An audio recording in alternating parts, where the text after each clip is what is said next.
Exodus chapter 14, verse 31. And Israel saw the great work which the Lord did upon the Egyptian.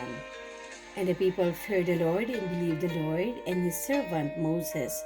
Exodus chapter 14, verse 31. The voices of the people rang out over the waters of the Red Sea in glorious triumph. But soon their faith was tested. The Lord would know how much he could depend on his people to be true and loyal to him. They went 3 days' journey into the wilderness and found no water. And when they came to Mara, they could not drink of the waters of Mara, for they were bitter. The people murmured against Moses, saying, "What shall we drink?" instead of trusting and fearing the Lord, believing in him under apparently discouraging circumstances. They cast reflections upon their leader. So people act in this generation. Satan's plan of temptation is always the same. While everything moves prosperously, people think that they have faith. But when suffering, disaster, or disappointment comes, they lose heart. A faith that is dependent on circumstances or surroundings, that lives only when everything goes smoothly, is not a genuine faith.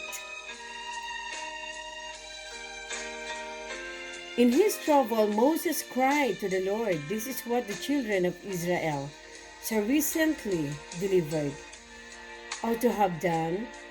The Lord heard the cry of his servant, against whom the people had said so many bitter things. He showed Moses a tree, which when he had cast into the waters were made sweet. It was not the virtue of the tree that turned the bitter water to sweet.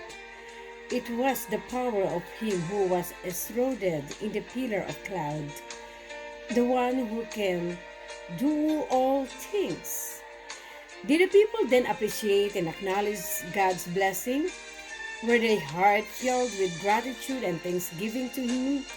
Did they have a praise service as when they stood on the bank of the Red Sea? We have no evidence that their faith was strengthened by God's mercy and grace and love toward them.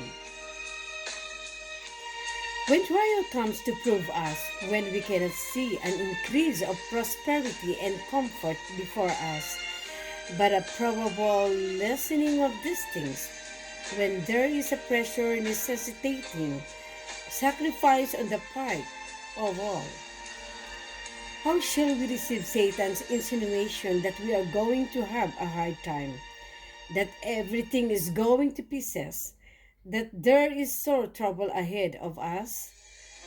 We ought to gather up the fragments of heaven's blessing and token for good, saying, "Lord, I believe in thee.